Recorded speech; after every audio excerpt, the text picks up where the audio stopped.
The Upper Ranch at Hollister Hills is an area dedicated to four-wheeling recreation with off-roading opportunities like obstacle courses, hill climbs, and more than 800 acres of trails. The Upper Ranch, like other areas of the park, has many trail difficulties such as Green Circle, Blue Square, Black Diamond, and beyond. Knowing what to expect can give you a better and safer off-roading experience on any trail. One factor that determines the difficulty of these trails is the topography of the land.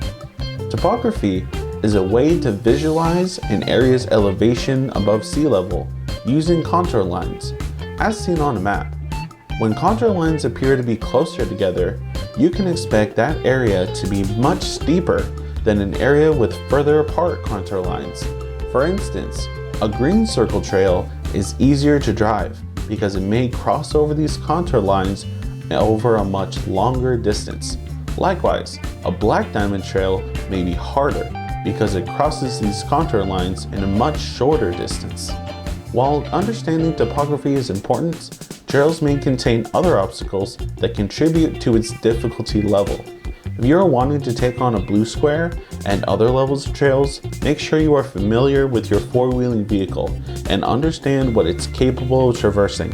Have fun and stay safe on your next off-road adventure.